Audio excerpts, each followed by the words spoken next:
everyone, this is ML Reads with Chapter 9, Part A of the Elementalists Book 1 by Pixelberry Studios Choices app. If you want to watch any of the other videos in this series, I will link the main playlist in the description. And for everyone else, let's get started with Chapter 9, Dark Secrets. Mysteries abound. Will you do what it takes to get some answers? Continue playing.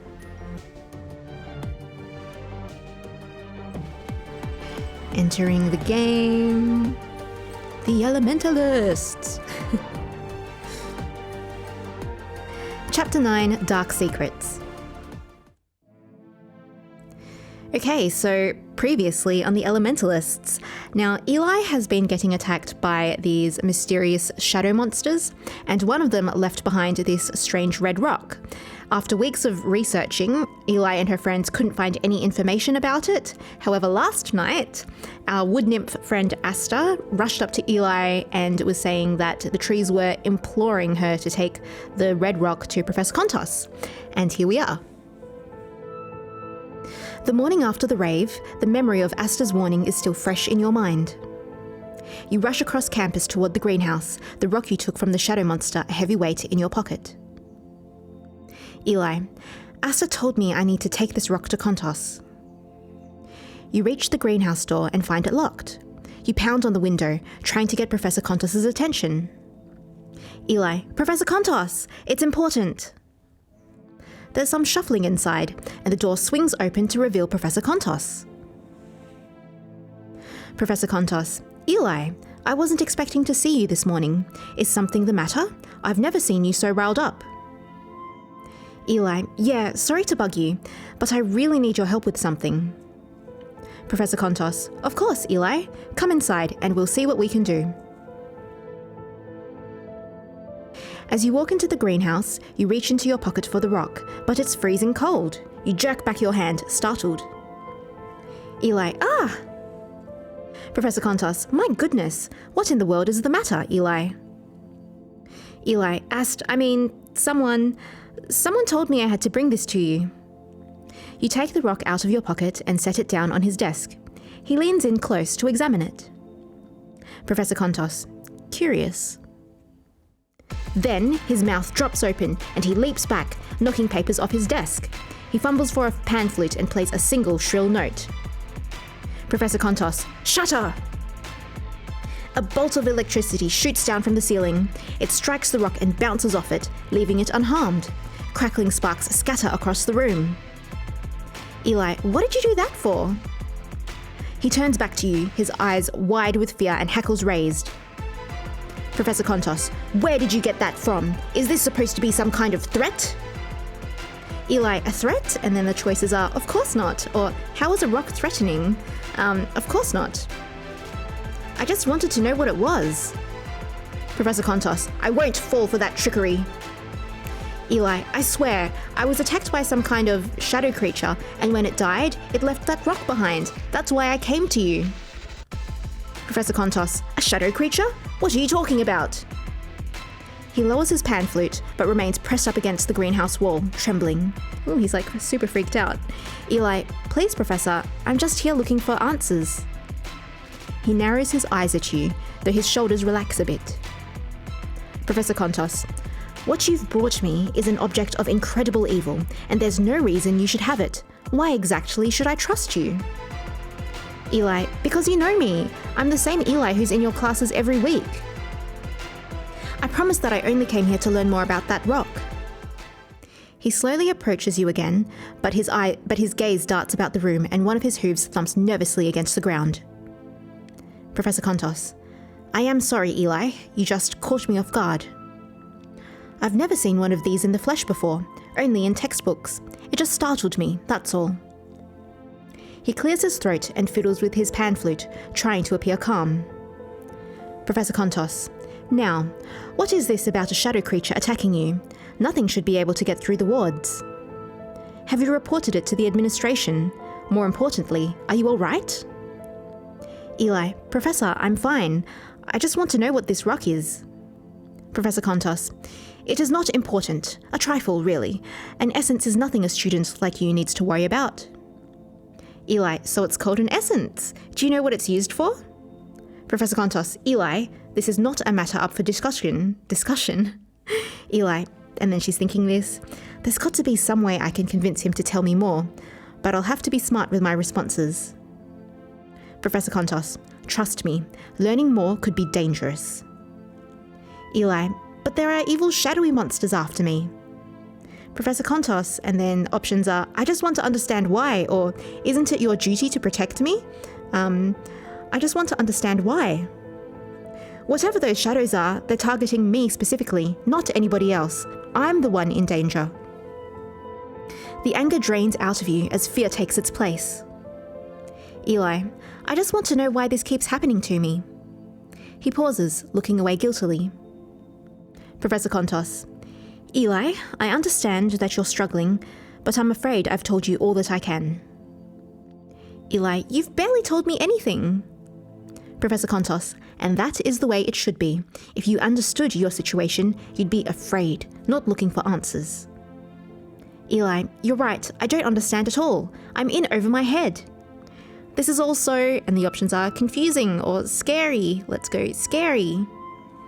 What if the next time one of those creatures shows up, I can't fend it off?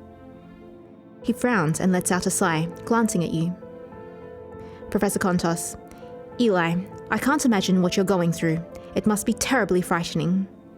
But that's precisely why you need to leave it to me. I will ensure the situation is handled. Eli, I don't get why you can't just tell me about the essence. What's the harm in knowing about it? Professor Kontos presses his lips together, then opens his mouth for a second before closing it again in hesitation. He shakes his head. Professor Kontos, it's far safer to just leave it be and let us professors worry about it. Eli, Professor, and then the choices are, I respect your decision, or you're making a mistake. We're going to go, you're making a mistake. I've talked to other people and they've tried to get these attacks to stop, but nothing they do has helped. Professor Kontos, He looks nervously away and chews his lip. Then he clears his throat. Professor Kontos, whether you believe me or not, Eli, I am doing this for your own good. Eli, Professor, are you sure there's nothing else you can tell me about the essence? He looks at the ground, pursing his lips as if debating with himself. Then he sighs. Perfect persuasion, you convince Professor Kontos to tell you more about the essence. Professor Kontos, all right, Eli, you've convinced me. It's not normally a subject I'd discuss, but considering the circumstances, I'll tell you a bit about it. An essence is what gives us life. It's like a soul. Eli, so this used to be someone or something's soul? Professor Kontos, at one time, yes. Normally when a creature dies, its essence would disappear, but this one has been corrupted by an outside force. Oh, is it like a Horcrux? Eli, what could do that? Professor Kontos, only very dark magic. Eli, so how does this connect to the shadowy monsters that have attacked me? Professor Kontos, I don't know, Eli. In all my studies, I've never heard of creatures like the one you described. Eli, I wonder what it was used for then. Since getting them sounds pretty hard, maybe someone made it. Professor Kontos, not possible. An essence cannot be created, Eli. No magic is that powerful. Now, I think it's best if you get going. I'll be holding onto the essence so I can do some more research on it. Eli, but that's mine. Professor Kontos, I can't allow you to walk around with such a dangerous object. The less you have to do with it, the safer you'll be. He takes the essence and places it in a drawer, his hands shaking. Then he ushers you across the greenhouse. Professor Kontos, I don't know what you've gotten involved in, Eli, but you must stay out of it. This is a matter for us professors to handle. You are meddling with evil beyond your powers, for blood magic to be used in such a way. You remember the book Beckett summoned from the secret room in the library? Eli, so blood magic is used to make these monsters? Professor Kontos, forget I said anything on the matter. But mind these words, Eli. For your own safety, do not investigate any further. Ooh, okay. Without another word, he gives you a shove out the door and shuts it before you can get back inside. What was that about? You wake up the morning of the thief game, thoughts still swirling on your meeting with Professor Kontos. You let out a sigh.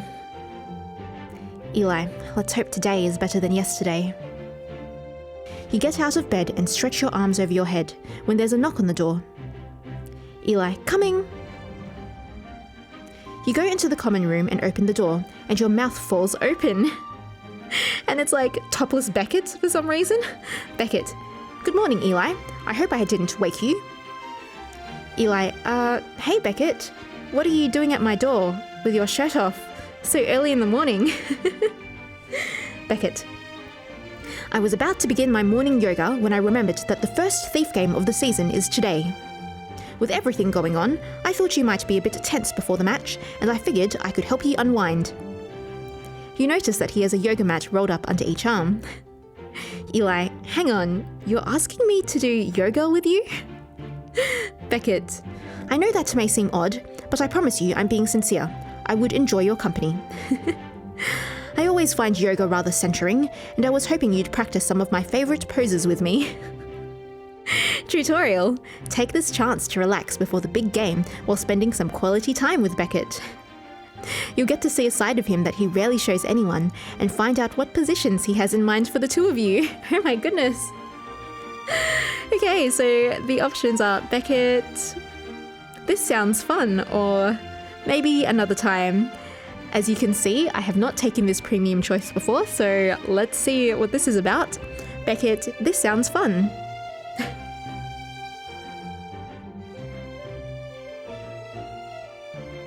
You invite Beckett into your room, and he lays the mats out side by side. Then he sits on his knees at the back of one and motions for you to do the same on the other. Eli, I guess we're getting right to this, so what's step 1? Beckett, yoga is all about setting your mind on what you're doing and letting everything else go. You have to become one with your body and breath. His voice is slow and relaxed as he leads you through some breathing exercises. Sunlight floods through your window, warming you through and dispelling any lingering awkwardness.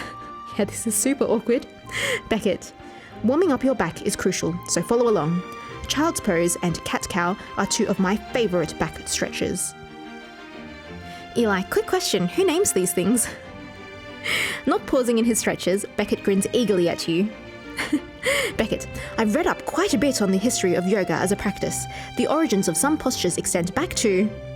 Eli, on second thought, let's focus on just getting through today's routine, and then you can give me the historical context. Beckett, fair enough. Next, we're going to go into downward facing dog. He tucks his toes underneath, plants his palms on the mat, and then lifts his hips into the air so that he makes an upside down V. You do the same. Beckett, very good. Now, don't bow your back. Try to push your sternum down and do the same thing with your heels. Stretch, stretch, stretch.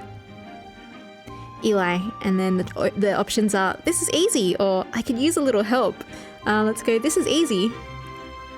Beckett, well, it is a very basic posture. Eli, some encouragement would be appreciated. Beckett, sorry. You are doing quite well. You have impeccable form, actually.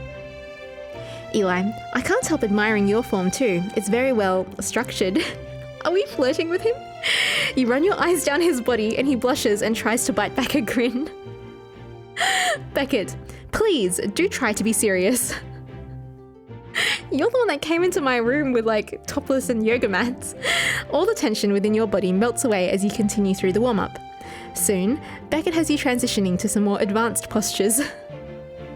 Eli, peaceful warrior is my jam. I never thought I'd enjoy lunging so much. Yoga really makes basic stretches feel so calming. Beckett, that's exactly why I do it. I must say, I'm somewhat relieved that you agree to practice with me. I rarely tell people that I do yoga because I know I don't seem the type. Frankly, I'm used to people teasing me when I bring it up. Eli, well, I didn't tease you when you mentioned it during our detention in the library, and I'm not going to now. Whoever teases you is missing out. This is great. Yeah, yoga is actually fun. Beckett smiles at you, and you smile back, happy to share this peaceful moment with him. You also can't help admiring the build of his body, the flex of his muscles as he moves gracefully through the postures. Eli, what is going on? So, and then the options are, when did you start doing yoga? Or do you always do yoga shirtless? Or about those positions you mentioned earlier? Do you always do yoga shirtless? You follow him into a plank position. He shakes the hair out of his eyes before he answers, holding himself up with strong arms. Eli, and for the record, that is not a complaint. Beckett, when the weather is warm, then yes. Yoga is about connecting with your body, and I find it distracting to have a shirt falling in my face. He smirks at you. Beckett, I see you haven't been having that problem, but if you did, you'd be welcome to join me. Eli, hold up. Beckett Harrington just told me to take my shirt off? This morning's going in the history books. Beckett, yes, well, they do say not to judge a book by its cover, or a Harrington by their blazer. Beckett finally releases his plank, lowering himself to the mat, then arching his back before lifting himself into downward dog. You follow along with ease, and Beckett pauses to give you an appraising look. Beckett, I dare say you're a natural. Eli, I just have a good yoga instructor. You follow Beckett through another move and end with both of you sitting cross-legged on your mats. Eli, you know, when you said you wanted to do yoga, I sort of thought it'd be more magical. Beckett, yoga is yoga, Eli. There's no magic needed. But now that you mention it, I do know a spell that could make this more interesting. Oh no. And it would probably work perfectly with the partner position I was interested in trying. I think you're more than up for the challenge. Don't worry, I won't drop you. I'm sure you've noticed that I have the requisite muscles. Eli, and apparently an excellent vocabulary too. Now, what do I have to do for this partner move? Beckett ends up on his back, his feet planted against your hips, his hands clasping yours as he holds you up above him. Beckett, fantastic! This is even easier than I anticipated. Just let me add the spell. Remember to stay relaxed. Magic washes over you, and you and Beckett slowly rise up from the floor, floating in mid-air. Eli, whoa! His eyes shine with excitement, and looking down at him, you wobble slightly. Eli, I should keep my balance. You tighten all your muscles and squeeze his hands. Eli, we're doing it. Beckett, all thanks to your perfect posture. Now let's see if we can do a full rotation. A soft gust of wind sends the two of you spinning, moving you beneath Beckett and then slowly back on top. You can't help but laugh. Eli, I can't believe that worked. I can't believe this is happening. Beckett, a tribute to our skills. Now let's attempt the dismount. You sink back to the floor, landing softly. He bends his knees and sets you fluidly on your feet. You pull him up to his, and he gives a grateful nod. Your hands remain clasped in his, as though he's forgotten to release them. You start to grin, and he clears his throat, letting go. Beckett, thank you, Eli. You are indeed a fantastic yoga partner. Eli, this was really fun.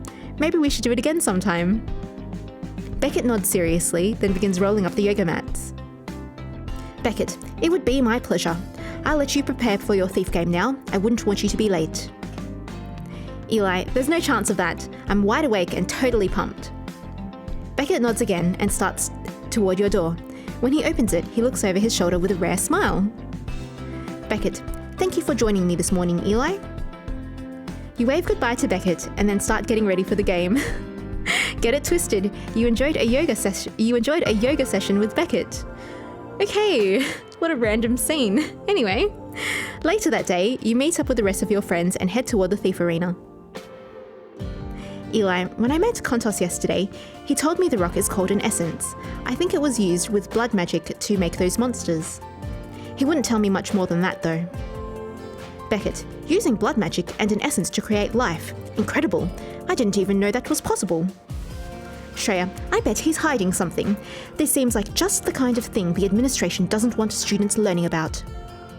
Griffin, he's just trying to keep Eli safe, Shreya. There's nothing wrong with that. Zeph, maybe we should listen to him, Eli. He's a professor. He can handle this way better than we can. Eli, I know Kontos means well, but these shadow creatures are dangerous. I can't just sit idly when they could try to kill me again. I need to investigate so I can, and then the options are protect myself or defeat whoever's sending them. I need to investigate so I can protect myself. If I act like everything's okay and I just try to focus on school, they could catch me off guard. At least while I'm investigating, I'm learning more about these shadows so I can defend myself against them. Griffin, you're right. We need to do whatever we can to ensure you don't get hurt. Eli, I just wish I knew where the monsters were coming from. Then we'd have a lead. Beckett, actually, the essence could do just that. I know a potion that reveals where an object originated from, but it requires very specific ingredients.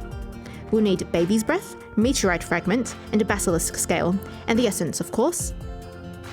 Eli, so we swing by Penn Square after the game. Beckett, you can't go to the store and purchase these ingredients. They're harder to come by. Perhaps we could find a baby and bottle their breath. Eli, what are you talking about, Beckett? Baby's breath is a flower. It's not like it's an actual baby's breath. Your friends all stare at you in confusion. Eli, or I guess it is in the magical world. Geez, I am never going to get used to this place. Shreya, Beckett, would Kontos have these ingredients? Beckett, probably, in his private stock at least, but that's not available to students. Eli, and after the warning he just gave me, I doubt he'd give them up if I asked. And he took the essence from me. Shreya, how is that a problem?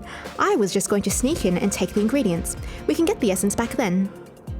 Beckett, you've got to be joking. Steal? From a professor? Absolutely not. Eli, I don't know. Breaking in actually sounds kind of fun to me. Shreya, this is why we're such good friends. Griffin, then you're going to have to miss the thief game. It's the only guarantee you have that Kontos will be out of his office since he's refereeing. Zeph, then you can count me out. There's no way I'm going to miss watching the first game of the season just to get some potion ingredients. Shreya, typical. Well then, looks like it's just you and me, Eli. Zeph, are you seriously going to skip the game? When you're on the varsity theme? Varsity team. Eli, Zeph, and then the options are, this is life or death, or I don't want to miss it. We'll go, Zeph, I don't want to miss it. I was really looking forward to playing my first official game of Thief. Zeph, exactly! The first game is all about team bonding and the crowd falling in love with you. How can you give all of that up? Eli, it doesn't sound like there's a better time. Griffin, she's right. There won't be another opportunity like this for weeks. It's now or never. Eli, I'm sorry, Zeph, but this is more important than the game. Zeph, I know, you're right. Guess I'll just have to save my special Eli cheer for later. Eli, alright, Beckett. Can you tell me a bit more about the ingredients so I know what to look for? Beckett, well, baby's breath is self-explanatory.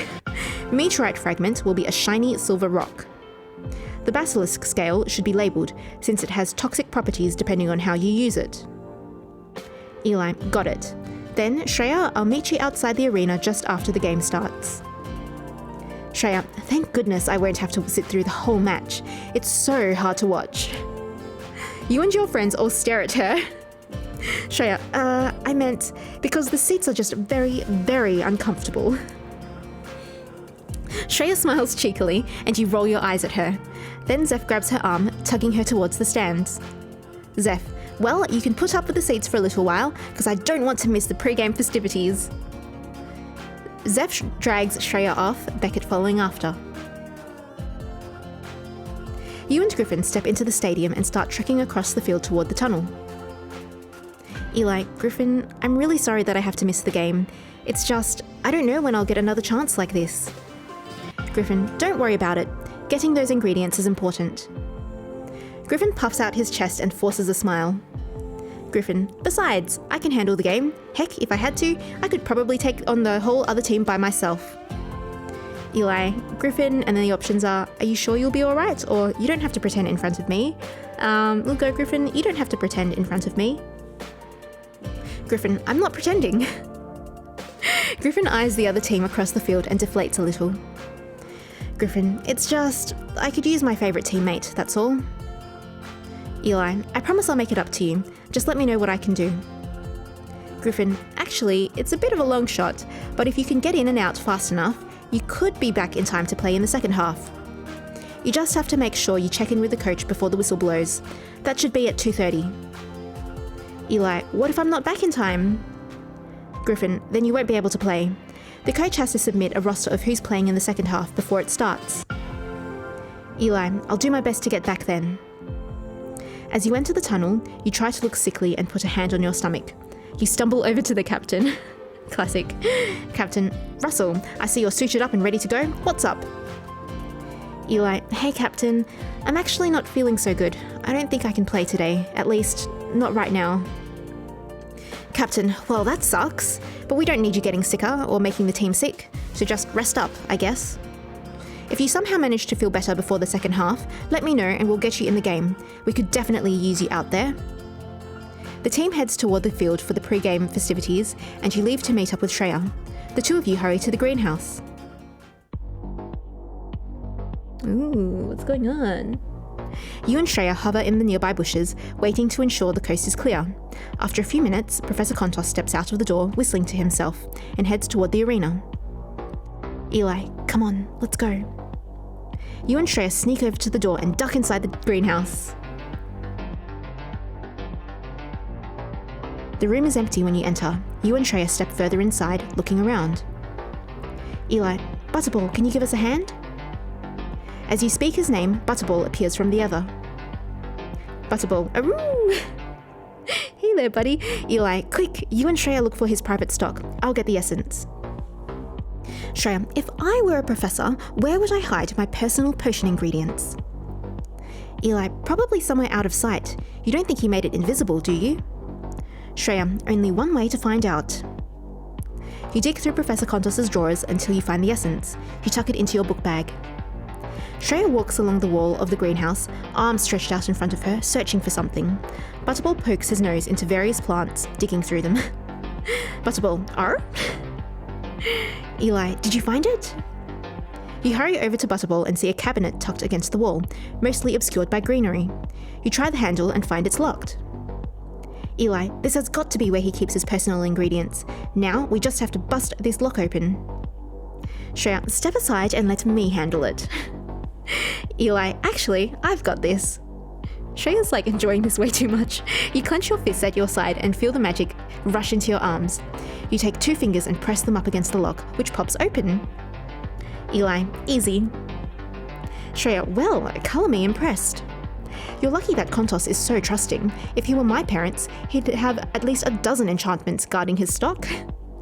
You find what we need. I'm going to watch the door just in case anyone decides to come by. Shreya walks around the corner, leaving you in front of the cabinet. Eli, all right, buddy. Beckett told me he needs baby's breath, meteorite fragments, and a basilisk scale. Butterball, aroo! You start rifling through the cabinets. I'll grab and the options are golden flower, jar of smoke, or blue blossom. We'll grab the jar of smoke. You grab the vial off the shelf and tuck it into your bag. Eli, 1 down, 2 to go. Butterball, ruff! As you pick through the crowded cabinet, you find 3 stones. I need and then it's the silver stone, the multicolored rock, or the geode. We know it's the silver stone. You take the silver stone off the shelf and put it in your bag. Eli, great, just 1 ingredient left. Butterball, aroo! On the bottom shelf, you find a section labelled Animal Parts, with 3 items displayed prominently, a clear white label below them. And then the last ingredient is Tusk of Murphon, Dragon Scales, or a Basilisk Scale, and it's this one, a Basilisk Scale. You grab the scale from the shelf, placing it in your bag with the other ingredients. Eli, okay, that's everything. Let's get out of here. Butterball, yep. You shut the cabinet and hurry back over to Shreya. Shreya, well, did you get everything? Eli, take a look. You hold open your bag and Shreya looks through it before grinning. Shreya, nice work. With Butterball's help, I'm not even sure you needed me here. Butterball, aroo! Finders keepers, you picked out all the right ingredients. Eli, maybe not, but that would have been less fun. Shreya, as much as I appreciate the flattery, we should get going. As you talk, you hear whistling from outside. Shreya, how is he back already? The game can't be over yet. Eli, we have to hide. Quick, Butterball, back to the other. Butterball, arr? Butterball disappears. You whirl around, looking for some place out of sight, when Shreya pauses. Eli, Shreya, what are you doing? He's coming. Shreya, but look, this is about the essence. Shreya gestures at an open journal sitting on Professor Kontos' desk. One of the pages has a sketch of the essence, with some writing and diagrams surrounding it. Eli, I know Kontos didn't tell me everything. There might be more in here about the essence and the creatures attacking me. Shreya, then let's take these pages and hide. We can get all the info. We need all the info we can get. Tutorial.